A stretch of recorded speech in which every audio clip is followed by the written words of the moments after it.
So a lot of people are trying to analyze the numbers that come from the African American vote in this Democratic primary. We've got some interesting information. There's been a new Washington Ipsos poll that has come out, it was an online poll conducted between January 2nd and 8th. It has a plus or minus of 3.5 percentage points. Error margin is plus or minus 4 points among the sample. So, it's as if the Democratic Party or caucus in your state were held today. For whom would you vote? Which candidate would you lean toward? And Joe Biden's at 48, Bernie Sanders is at 20, Warren is at 9, Bloomberg's at 4, Cory Booker's at 4, Andrew Yang's at 3, Pete Buttigieg is at 2, and then Tom Steyer's at 2, and then, it goes on and on here. So, as you can see, Joe Biden's in a pretty heavy lead at 48, but the fact that Bernie is at 20 is actually not bad. And if he's able to cut in a little bit more to Joe Biden's support amongst African Americans, like let's say that were to go down to like 40 to 38, that would be pretty huge. Or 28, sorry, like 40 to 28, that would be a pretty big number. So hopefully he'll keep going on that rate. Now, what's really interesting about this, because everyone's trying to figure out what it is the reason for why the African American vote is how they are. Now, there is some pretty interesting information that is shown down here.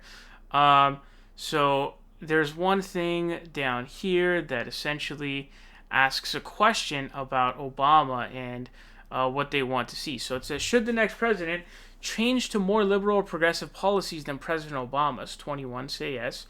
Generally continue President Obama's policies, 61%. Change to less liberal or progressive policies than President Obama, 13. And no opinion is 5. So then it asks, do you support or oppose having a national health care plan, sometimes called Medicare for All, in which all Americans would get their insurance from a single government plan? Support 66, oppose 28, no opinion 6. And then it asks the same question about a public option which competes with private health insurance plan. And it's support 77, oppose 17.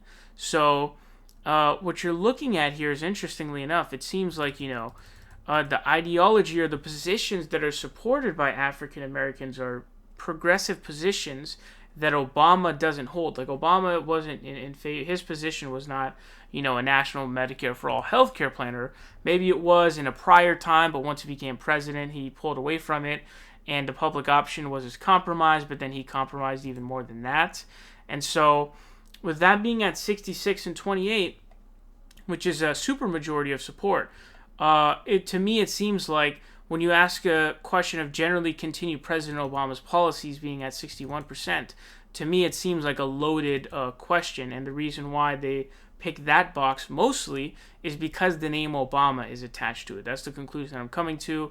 Anybody who knows anything about polls knows that the way that you ask the question is how you determine the outcome. So, for example, polling data, if you do a poll asking if you support Obamacare and another poll saying, do you support the Affordable Care Act, you're going to have less people who are in opposition to the Affordable Care Act than are for Obamacare. So, and that seems to be evidenced here in their support for a more progressive position. Now, what's also interesting, Pete Buttigieg, as you guys saw up there, he's at 2 points. Okay, he's at 2 points. It does not look like it's getting any better for Pete Buttigieg. A lot of that comes from his scandal that he had in South Bend. I believe he fired I think it was the first black police chief of South Bend. I think he had recordings of lower police officers, I believe, using racial slurs about him. And so he fired him because he was under federal investigation for this wiretapping, is my understanding. And so black voters have not really trusted him ever since. And so that seems to be a big reason. There also seems to be some contribution with him being a gay man. 21% say that they're very uncomfortable supporting a gay man. So that's not a good sign. I hope that's not an indication of anything going on there. Also, when it comes down to an age breakdown, here's what it says. It says Biden's at 30%, 18 to 34, 35 to 49, 41%, 50 to 64, 59%, 65 or older, 68%. Bernie's at 42 in the 18 to 34 range. And then 16 at 35 to 49, 50 to 64 is 11, and 65 or older is 8. So as you can see there, obviously, he's leading Biden in the 18 to 34 category, although it's shocking that he has 30% of the 18 to 34. That's unfortunate. But he's leading there, and then he's getting demolished in every other category of older voters because older voters don't like Bernie Sanders as much. I don't know why that is. I mean, he's going to help them the most. He's going to expand Social Security and all that and improve their health care. So I'm not really sure what's going on there. But they're boomers, obviously, or at least 60 to 65 and older folk are. And they're the ones who go out to vote and everything. So it means that we need to keep trying to basically change their minds. It means we need to get younger voters out, etc., etc. And hopefully Bernie will continue to improve his polling data with African Americans. I hope that he does some sort of an attempted outreach program or whatever. That would be really good, I think. But there clearly seems to be an age gap. Older black voters like Bernie Sanders and younger black voters like, older voters like Bernie.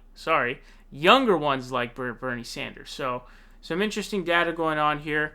Seems to be a bit of a generational divide and also a bit of an attachment to Barack Obama, and that's why Joe Biden is polling so well with African Americans.